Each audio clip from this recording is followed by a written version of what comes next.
Thank you so much for being here and for listening to me yap on Mompreneur Mastery. If planning your content and strategizing it still feels harder than it should, check out the Content Chaos Reset. You give it a little bit of information about your business and your offer, and it'll plan 2 weeks of content for you, posts, emails, blogs, or podcasts that all support each other so you have a cohesive marketing plan. It's free and it's linked in the show notes, or you can head to sydneyobrien.com/reset, RESET. Today, I get to talk to Tracy. For anyone that doesn't know you, hasn't met you, can you give us like the quick version of how you landed in the anti-hustle business space and a little bit of your background? Version. So, okay, a little bit of the background is that I have been in business one way or the other since I was 11 years old. I grew up working at my parents' restaurant, first peeling potatoes, but very quickly waitressing and then being a manager, front of the house, back of the house. I had my own businesses, and then I messed up and got a real job for about 6 years.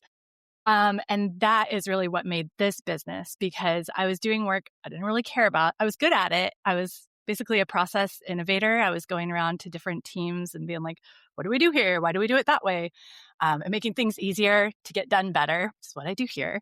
But I had just had my daughter, Poppy, and when she went to daycare and started coming home sick all the time, and it was obvious that like I couldn't be there as much as they wanted me to. I could be there plenty to get the job done, or I could do the job at home, but like that's not what they wanted. So that wasn't working. And then obviously I also wanted to be with my kid.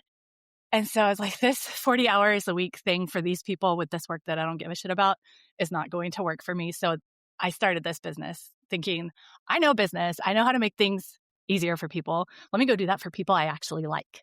So I started working for mothers. As a mom with a 1-year-old myself, I was like, moms need this. We can do this shit in way less time if you focus on the results and you make it easier for you to do. Let me go do that. So I started this business in 2019 when my daughter turned 1-year-old. Wow. That's like really cool. I don't know. I've talked to like plenty of other online business owners, but I don't know how many have like parents that also have a business. That's like really interesting. I feel like that was a huge part of how I knew how to do this and that I could do Yeah. this. So, and I've written about this before, that like I watched my dad do what the fuck he wanted. I hope I can cuss. Sorry. Yes, that's I watched him like enjoy his days, and I can very clearly see like him most you businessing the way that what he was doing. And then I saw my mom with a real job, miserable, talking about, I can't wait till I retire 15 years from now. I'm like, I don't want to live like that. So both having the skills from working at the cafe, but also just having that example and knowing you can just make it happen was definitely very helpful. Yeah, I can imagine. Because like I never would have considered starting my own business until like I accidentally did a couple Mm-hmm. years ago. Because yeah, Mm-hmm. both of my parents had like normal jobs, but yeah, I worked a couple of really weird jobs before I started my business, and I was like, I hate all of these. And then Mm. I had like 3 kids, one right after another, and it was like daycare is so expensive. We move Yeah. around all the time. It just didn't really make sense.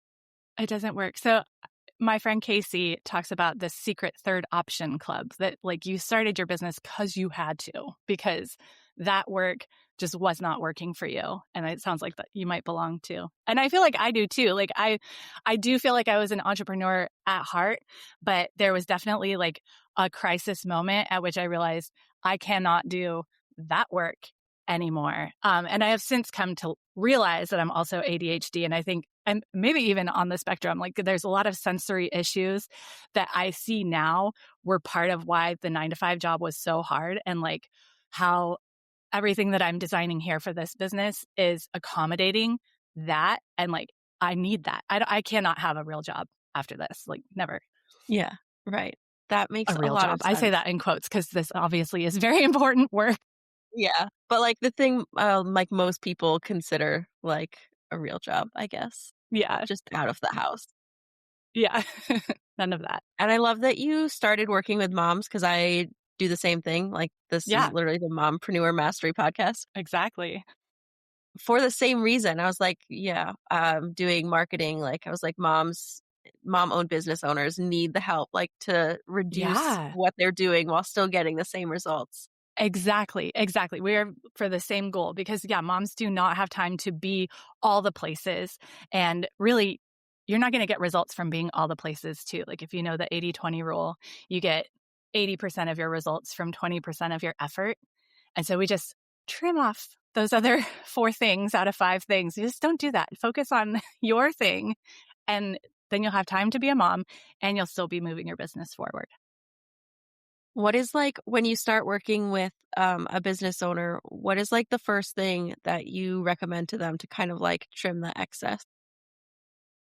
Ooh, I love that question. So I always talk about like just putting up your antenna. And actually, this is what I'm writing my email about today. It's about just noticing, starting to allow yourself to notice the stuff you don't like doing, the stuff you really like doing, the stuff that's getting the best results, and literally just noticing first. But also, when you are my client, the first thing I'm doing is analyzing your personality tendencies, your like Clifton strengths and other typologies, and providing you with this most you biz parameters.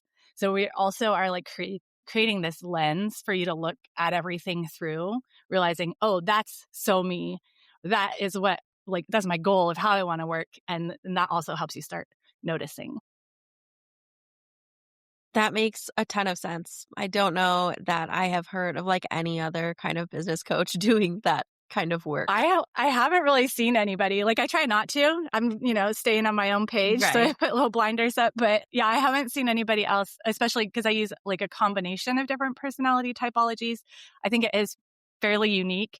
And like everything that I do in my business is very me because I'm all about Yeah. most do business. So it makes it easier for you to stand out among other people when you're doing things the way only you can do them.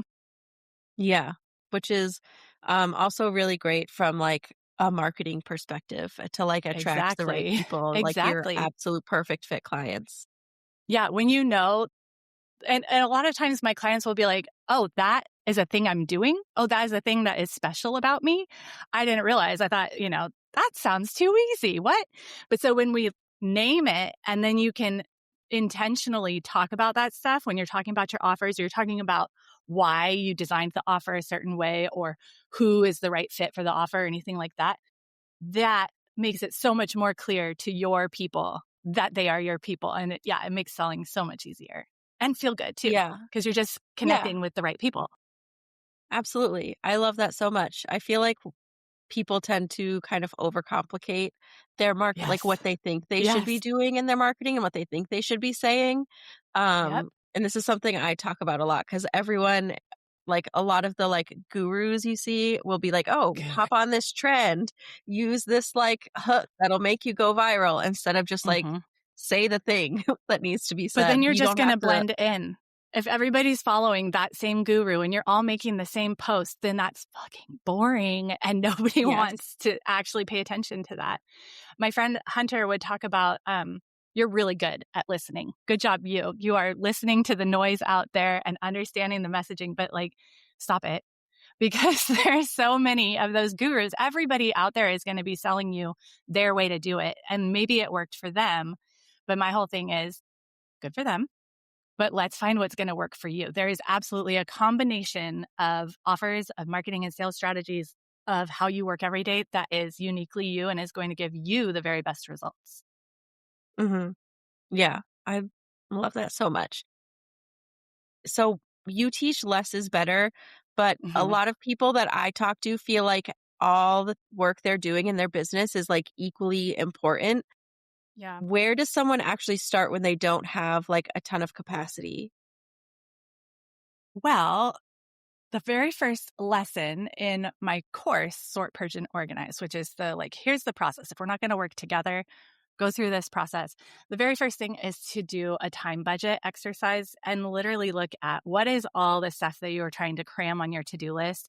And it will calculate for you, like, look, you're 58 hours over how many hours actually exist in a week. And so I think that starts you noticing. So sort, purge, and organize is like we're cleaning out your to-do list, just like a home organizer would do your kitchen cupboards, right? There's only so much space.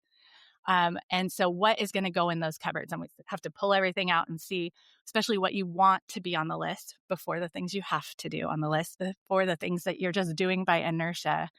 And you start to see what the space actually is that you have and what you want to go back on those shelves. And you can start trimming that way. That's so smart. I feel like I did that like a little while ago, but probably not as like in depth as what yours sounds like with like the actual times There's and like an everything. actual spreadsheet and Yeah. the fun thing is about my course is like you can do the spreadsheet or you can just maybe hearing that story just now or like conceptual spending some time thinking about it. Like, oh, I really did spend 5 hours on Instagram trying to go viral when I could have been taking a bath or reading a book or, something like that. If you can just Yeah. think through the process also, but like making sure that you are thinking about the things you want to do ahead of the things you think you have to do, that will help start realizing like what to actually spend your time on. Yeah. I feel like seeing the actual numbers too would be very like eye-opening. Like, Yeah. because Like I that know 58 number was like a real person. Like they yeah. said, Oh my oh my God. God, there's so many more Yeah. hours that I don't literally have in the day. Yeah. I feel like some tasks I just start doing them and then I get like way too sucked in and go on like side quests. Like, and I'm like, ADHD, is this actually helpful? hyperfocus. Yeah. But again, when you have your little antenna up, you'll start to notice, was that actually helpful? Do I need to do that ever again? I just noticed for myself the other day, there was a task that I had assigned myself, and it used to be something that felt good to me. But the last couple times I was like, I don't want to do this. This sounds terrible. And I knew at that point from experience, because I keep my antenna up, that it meant it was going to take a long, long time. And I was like, ew, I don't want that. So then you think about, okay, what is it I'm actually trying to do? And what is the most fun way to do that thing? So I found a different way to accomplish the same task. And so you might do that as well. When you start noticing that you are falling into these like hyper focus, but like not the fun kind, then you go, why did I spend so much time on that? What else could I do to get at that, to achieve that same result? That's so smart. I'm definitely going to try that. I feel like I also do that with my kids when I try to get them to do things they don't like doing. So it makes sense. We're Like, let's just have a parenting dance party while ourselves we here. clean. Yeah, Yeah. exactly. Can you make it fun? What is the way that you literally would like doing this thing? But like only if it's something you actually want to do. Right. Yeah. That makes a ton of sense. So I know you mentioned the like personality, I can't remember the word you use, like I call them quiz it like typologies, yes. Are there other ways that you help people find like their most you way of working in their business? sure. We do the most you biz parameters at the beginning, which, like I said, is like your Enneagram, your DISC, Gretchen Rubin's 4 tendencies, which is like how you can actually motivate yourself again to do the things once we've decided it's a thing that needs doing and it's the way you want to do it. Now we can actually like do the thing. But I also ask, I'm a questioner on Gretchen Rubin's 4 tendencies, which means I got all the questions. So I ask other questions too as we're going. One of the first is just like, tell me about an area of your life that does feel organized and like, what are you doing there? Why does that, I can then see why is that working for you? And we extract what's working there and apply that to something else. Like somebody's lately was, I got my whole life in order by doing these like baby steps, like one thing at a time, working on a project. So then whenever we're building a new process in her business too, we're just going like baby steps because that's what works for her, just one thing at a time. And what else? I mean, I have some this or that's that we do to find your most you marketing and sales strategy. But yeah, in general, my answer is questions. I ask questions. Yeah. That's really great. I feel like a lot of the kind of business coachy type things I see or like strategies are like, you can follow this same exact roadmap that Yeah, worked for me to make like six exactly. figures and stuff. And It I'm like, drives me crazy. It drives me because, first of all, they're probably lying. It might be yes, like 6 figures eventually. I hate all of those like simple steps. And I even kind of got hung up on that before because I was like, wait, sort, purge, and organize is simple steps. Like, but it's different because my steps are helping you find your way. So anytime I do have like the most marketing and sales strategy. It's 4 steps. You need to meet new people, build a relationship with them, tell them about your offer, and ask for the sale. But in our work together, we are finding your way to do each of those 4 steps. Yeah, like a lot of the general, like very broad, like business strategy is the same, like across the board for everyone, but how you get it done is going to be so different. And it really bothers me when Mhm. when so many people are like, follow these, like do exactly what I did, and Right. you'll get there. Right. But like I'm not going to everyone say works on different. Tuesdays at 8 a.m., you have to post this type of reel. Like, no, we would never be that um, prescribed. Like Yeah, the broad business strategies that you're talking about, like everybody needs something to sell, some way to sell it, some way to count your money and keep it coming. That is the only thing that we are all doing the same. And everything else is like up to you and how it is going to work best for you. yeah. So yeah, I love that you acknowledge that. And I know you mentioned like ADHD a couple times. So knowing that and like being able to understand like that different people's brains just work differently, and like kind of catering to that also just seems incredibly helpful. Yeah, I'm really proud of that. It was something that I was doing even before I realized that I had ADHD, but just having come from that 9 to 5 where my business was going around and changing everybody's processes, that meant that I also was creating training curriculum. And even from there, it was always from a place of like, okay, there's a very old person that barely knows how to use a computer. There's a young person who speaks English as a second language. Like we have to make all of this stuff work for all these different people. So even when I built Sort, Purge, and Organize in 2020, which was at least 2 years before I had any inkling that I had ADHD too, it was also built for like, you can read it or you can just listen to it or you can watch the videos with captions. Or like I said, there's these worksheets that you can do or you cannot do. But like, then as I realized, 90% of the people here have ADHD and I relate to everything that they're talking about. I was like, oh, that's why this works for us because I'm Yeah. one of you. Love that. I feel like that is such a canon event. Like so many Oh my people I know of gosh. either like they either hang around like other neurodivergent people, or they like have neurodivergent kids, and then like this light bulb goes off like, That's how wait a you minute. decide. Yes. My mom is starting to question. Yeah. Yeah. She's starting to see it Yeah. as well. Yeah. I think it's so wonderful. Yeah. My kids are all diagnosed with various neurodivergencies, if Yeah. that's a word. Same. And so it's been really interesting to learn like the different ways, like specifically to them. Cause like even if Hmm. two of them both have ADHD, they still like do different things Everybody has differently. a And different brand. yeah. Yeah. Yep. And that's the same thing. That's what I'm talking about. It's just like we are parenting our kids and finding out that one is a rebel and like you have to bribe them with ice cream. And that one just needs a rule to follow. And like everybody's different. And so we're doing that. I think that's the cool thing about an ADHD or autism diagnosis is you're like, oh, I am different or special. And that's okay. And that you can now make those accommodations for yourself and you'll get better results. Like I actually think that it's a superpower. And so yay for us for being more creative and getting to design our lives the way that actually fits for us. Hmm. Yeah. I love that so much. There are like so many relatable things from like being a business owner and parenting, I'm now realizing Oh my as we're gosh, talking. yeah. It's kind of crazy. I need to publish some of my old emails. There was when Encanto came out, we were just rewatching this the other day, but the Isabella song of like, I'm so sick of pretty. I want something true.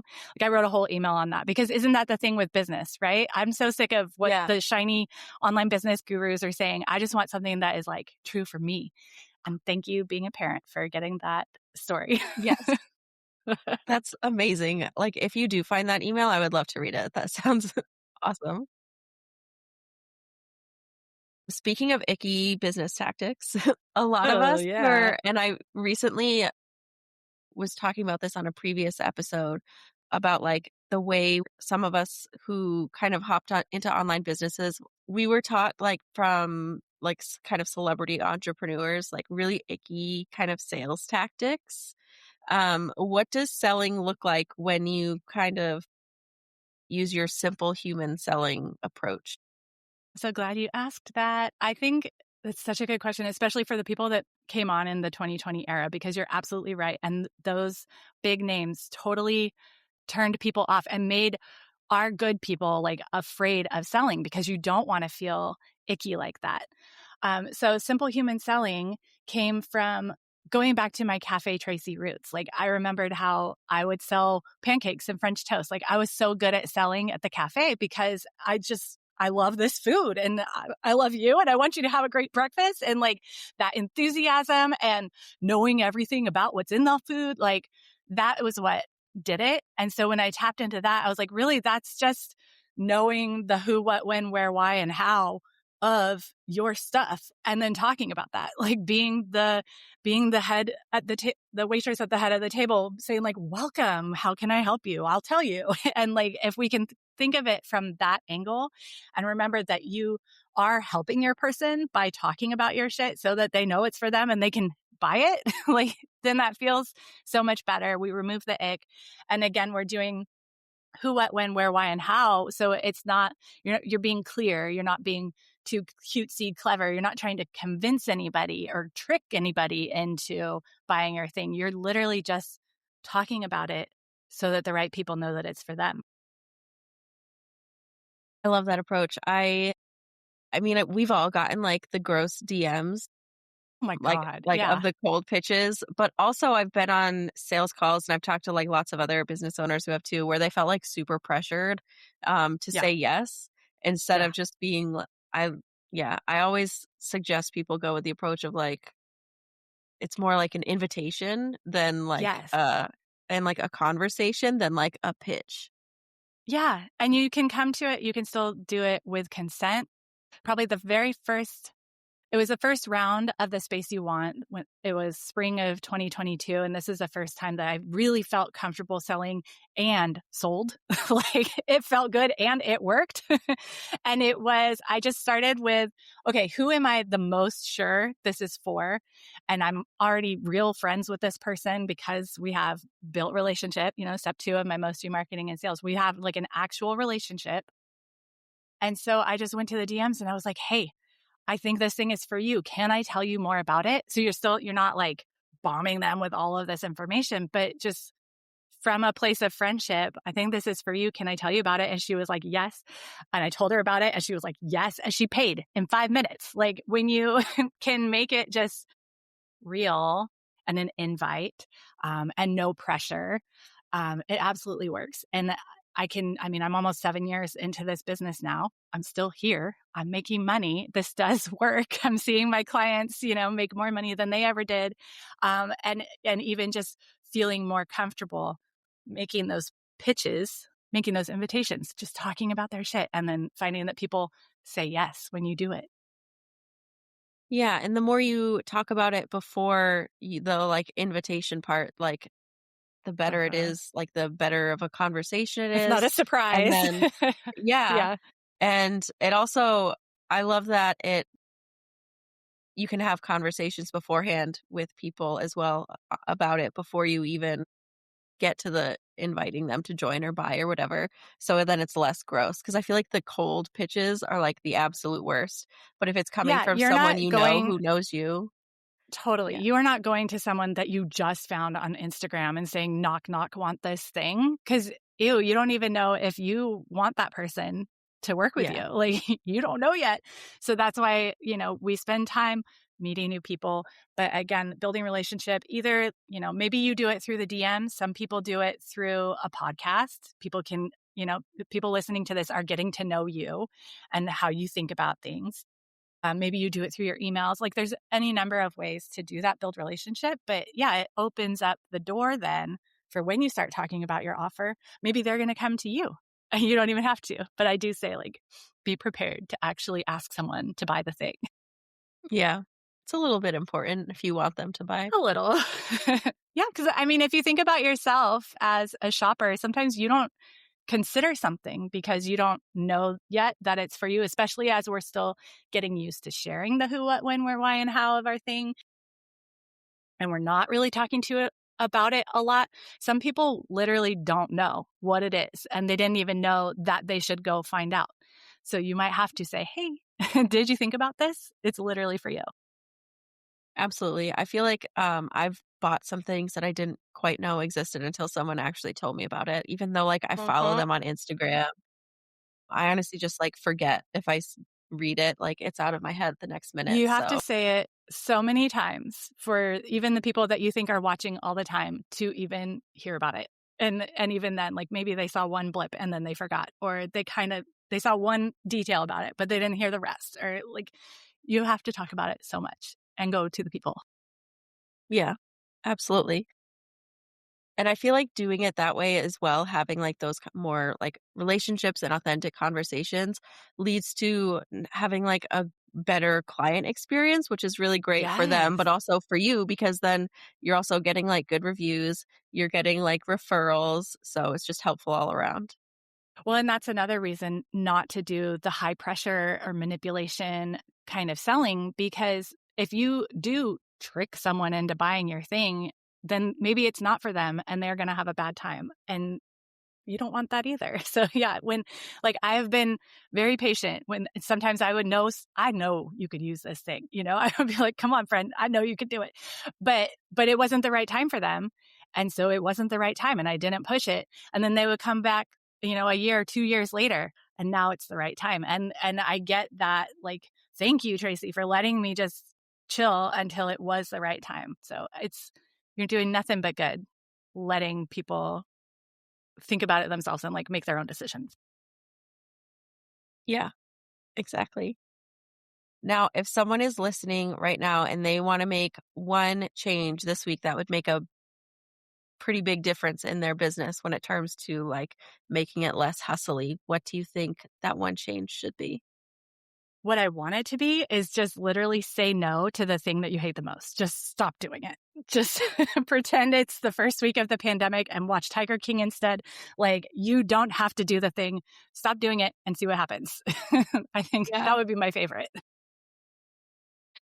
I'm gonna try that actually. I will let you know Okay, how it I want goes to know. 'cause, like, Yeah. yeah, Because I I think love you that. can. Because if it's something that you like are so not into, it's probably not getting you the results that you're looking for anyway. It's probably clogging up your space, your time, your energy for something that you could spend on something that would work better. So just by saying no to that thing, you're going to be able to go do something even better. Mhm. And where's the best place for listeners to go find more information about you and your work? Because I feel like you also do something different when it comes to like freebies, like free resources. Instead of having like one, because you're so accommodating, you have a bunch of different things that so Yeah, people can get what they need. Can you tell us about what exactly. they can find in there? Yeah, I have a freebie library, which is funny because I'm like, less but better. But then also, here's all this stuff. But it's only stuff that I know that you need. And like you said, some people might just do listening and just listen to all the podcasts I've been on, or listen to my free private podcast, The Simple Human Selling, that we were talking about. And some people might prefer to read. And so you sign up for my email list. Or I just added, this isn't really a reading, it's a doing, but I just added my Future You Dream Day exercise. And you don't even have to give me your email address for that. You just click it and you get to make a copy of this Google Doc. And it walks you through thinking through, like, what do you want your future day to look like? So that then you can start recognizing which of that you already do and celebrate your progress, and B, bring whatever of that stuff you can right now. And then it also gives you like a specific goal to start working toward so that you can hit that future you dream day. So there's that on there. It talks about hanging out with me on Instagram. That's where I really want you to come, like, connect with me, watch my stories, talk to me in the DMs. That's my build relationship. I want to actually know you and talk about life stuff, kids stuff, business stuff. And then I also have my coffee house table on Tuesdays from 10 to 11 Pacific, which is just a conversation. It's like I was trying to bring back my days hanging out at the coffee house where I would be there with my friends and other friends would come, or we'd become friends with the people at the next table because they were always there at the same time too. So I've created that with Coffee House Table. You just come, jump into the conversation, or just listen to it, talk in the chat, and it's super comfy. I love that. I'll have to check that out because I didn't know that was a thing. Even though I do watch and your stories, we've known and I each love other for them. so Yeah. long, and this happens every single week. What? I know. So That's I'll be hilarious. checking that one out. Yay. Come on Tuesday. It's our last one for 2025. Yes. And definitely follow Tracy on Instagram as well. That was like, I think mostly from watching your stories, I was like, yes, I love this. I need to have her on the podcast. And that's because stories is the only thing I do on there because that's the part that's fun for me. So I love that. Like that's working. I barely ever post because I don't get like, people don't get it from the post. You get it from my stories. So I love that. Mm-hmm. Yeah. And can you share your handle so people know where to follow you? Yep. It's at Tracy.Stanger, Stanger. I should probably spell Tracy too. TRACY.Stanger. Perfect. And I'll put the links for everything in the show notes as well.